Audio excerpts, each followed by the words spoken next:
People, welcome back. You already know what time it is. It's time for the Watford versus Chelsea review, and I must say that was the most stressful game I've watched since Brentford.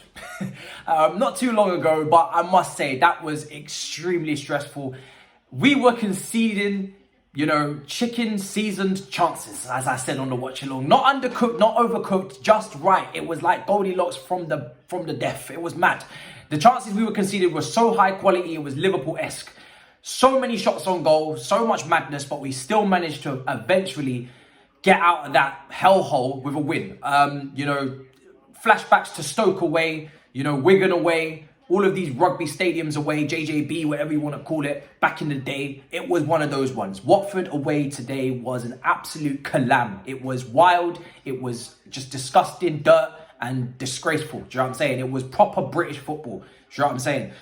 I'm still hyperventilating. My heart is still beating. I'm still hot-headed. I'm still humid. It's everything. I'm shook to the core. And we're lucky to get out of there with a win. Seriously. That performance was very jagged. It was very lopsided. It was very, inconsistent. No relationships, no fluidity, nothing. Just exactly what you kind of expect from a team that was highly rotated because of all the doubts, because of all the injuries. And I said it in my preview that game against Watford was giving me Wolves away vibes from last season under Lampard. It was giving me vibes of, troublesome times ahead. Winter is here, as I said, and it is here. And it is cold outside. The temperature is disgusting. It's disrespectful. It's unnecessary. That's what that was. It was unnecessary. So much violence for no reason. Fouls were committed. Injuries were occurring. It was just so brutal. But we got out alive. And I have to say, these are the type of games that if you want to win a league title, you have to get through them. And we just about did.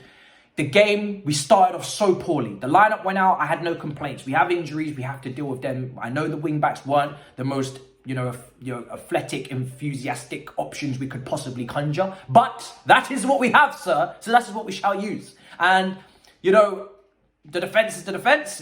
Christensen starts despite the rumours and everybody calms down and lives life with that one. The pivot, it was an experiment because it's all we had available with Saul and Loftus-Cheek. We'll get on to how they did in just a second. And the front three was the fluid front three that we've seen before and we hoped and prayed that would do the business. Now, the first half was absolutely diabolical, right? Of course, there was a massive stoppage and thoughts go out to the person who had a heart attack and credit to the medical team. We really hope that and it looks like they are stabilised and everything is good. That was about a half an hour gap in between in the first half. So there was a big pause there in the game. But before that took place, Chelsea were absolutely all over the shop. Alonso, Saul Niguez just did not have Premier League pace in his veins. He just didn't. He didn't know what was going on. Look left, look right. No awareness, no understanding, no comprehension. This brother, if he was doing a GCSE English exam, he would have failed. Brother just didn't get it. He did not get it. He did not get the Prem. He just, to the tempo and the speed and the aggressive nature of the game, the physicality, it was Watford away under Conte. Bakayoko's horrendous performance. Saul didn't play on that level, absolutely not. But that was the type of game it was, that 4-1 beatdown that we had. That's how aggressive Watford were. That's how in our face they were. I was saying that they had Match Attack's 2010 footballers on the pitch. Tom Cleverley, Sissoko, Cathcart, Rob Elliott on the bench. Who are these brothers? Danny Rose came on. These brothers have been here knocking around for 10 decades. It's mad. I don't even know these guys still kick ball like that. But these are the guys that were on the pitch, and it was a proper game. And that wasn't the game for Saul, really. We had to use him, but if you could pick a type of occasion for him to walk into the Premier League, that is not it. That is the complete opposite. And he showed his frailties in that match. He was giving the ball away. He was all over the shop. The mistake didn't come from him, though. The mistake came from Loftus-Cheek, and again, we spoke about it maybe against Manchester United. Loftus-Cheek in that pivot, holding the ball for a bit too long and taking too many touches. And it was a simple, I hate it when we concede goals of our own making. There was no need for it. No need for it. We had complete control in this moment. We had no control in the rest of the first half. We were conceding chances. So just chance.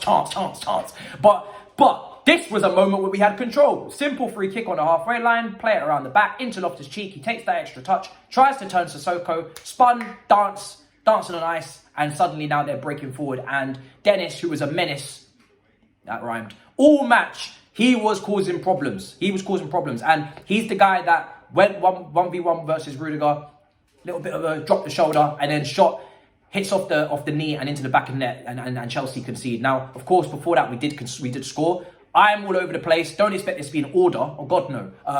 How could it be? That game was chaotic. I am chaotic. How could I do this in order? Before all of that took place, we did score a goal through Mason Mount. It was probably the only time in that first half that Chelsea had a good piece of play where they connected the dots well and they got a shot and they managed to work it well from the left. Alonso, who was in that forward position, and the only time in the game where he looked good was when he was making those runs on the last defender in behind the defence. That's where you want Alonso. That's his strength. Being in the box, scoring goals, trying to do cutbacks and trying to be a threat and a menace in the box. You don't want Alonso in build-up play. You don't want Alonso deep when you're trying to build up. You don't want Alonso trying to connect the dots and be fluid and even defending. You don't really want him doing that. So that was the one moment where Alonso was where he needed to be in this match, and that was good. He pulled it back for Kai, who pulled it across for Mason, who tucked it in. Before that, Mason had hit the post. So Mason, he had been knocking on the door prior. But in terms of build-up play, in terms of Chelsea having any control, a lot of that time in the game, we had pretty much 50-50 split in possession with Watford, and they were just piling on the pressure, loads of niggling fouls, loads of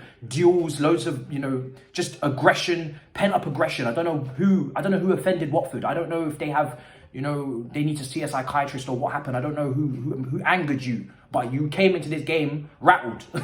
It was nuts. Maybe their objectives was to rattle us, a much changed lineup. But, we were just shaken. And down that left-hand side, a lot of chances were coming down there. And Alonso, it wasn't a great game for him. Although he was involved in the first goal, it wasn't a great game for him. It wasn't a great game for Saul. That left-hand side really, really, really we need surgery. And we'll see if we get through December with it. But in the January transfer window, I wouldn't be surprised if we looked into it. Loftus-Cheek got himself into the game.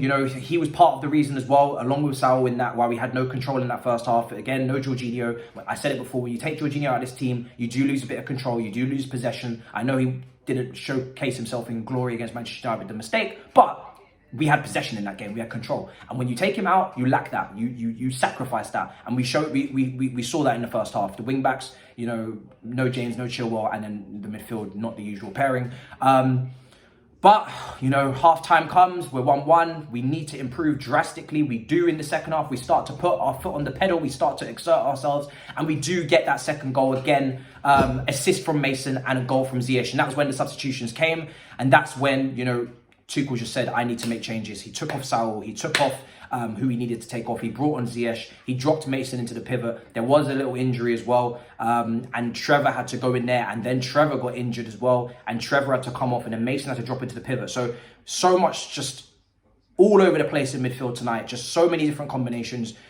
Started off with Saul and Loftus. Then went with Trevor and Ruben, and then went with Mason and Ruben. We just had so many combinations in there due to injuries and changes and substitutions. But we managed to get through it. Ziyech, great cutback from Mason down left-hand side. Goal and an assist today from Mason. Really good game for him from an output perspective. And obviously, everybody just had to work hard and put in a shift because it was just that type of game. There was no opportunity for us to ever put our foot on the ball and control anything. And Ziyech coming off the bench, who looked good, had a few good moments, and he scores. Lovely finish. Good cutback, great technique into the roof of the net, 2-1 Chelsea. And then for the rest of the game, we're just clinging on, hanging on for dear life and praying to the high heavens that we do not concede the second goal and we do not sacrifice 3 points. Liverpool won tonight, Manchester City won tonight, dispatched of Everton and sneaked past Villa. Didn't get to see those games, but tonight for us was just a must win. It was so difficult, such a difficult atmosphere, the crowd, everything, the passion, the atmosphere, the passion. If you know where that is from, you know where that's from.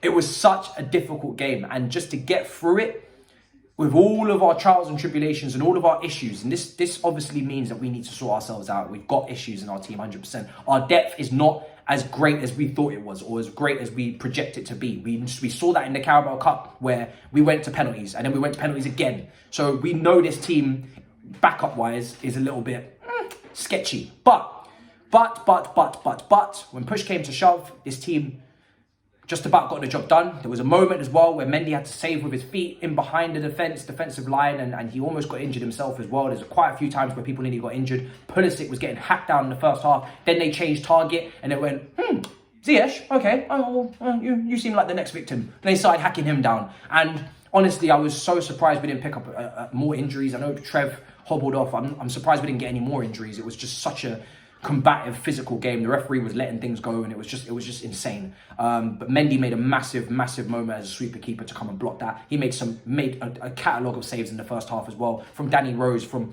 a Dennis assisted for his strike partner. I think it was King, straight at him. A few long shots. Like Mendy today just had to make so many saves. Our defence was wobbly, I must say, in open play, mainly because we had less of the ball. And when you have less of the ball, why does Pep say you control, you defend with the ball? Why does he say that? Because when you defend with the ball, they can't score when you have possession. And Chelsea had less possession, so therefore they conceded less chances. And that's what I've been trying to get into people's head when they, talk about our midfielders. If our midfielders are good at retaining the ball and having 70, 65% possession, it means we're going to concede less chances because there's simply just less time for the opposition to have the ball. But today, that wasn't the case. It was pretty much split 50-50. I haven't checked the statistics, but it felt like that. And for that reason, we just had no control. So therefore, there were turnovers. So therefore, there were more chances for Watford and more panic and more issues. So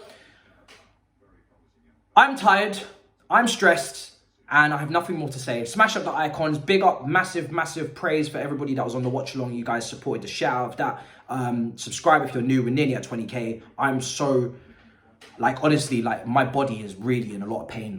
I am so stiff. I'm stiff like Alonso, fam. I am just whoo! You know what I'm saying? We're here, we did it, and we'll speak more about it tomorrow on All You Can Eat Chelsea. Big up the mandem, and just go to bed, man. Just rest. You all need to sleep. So do I. In a bit, people. Peace.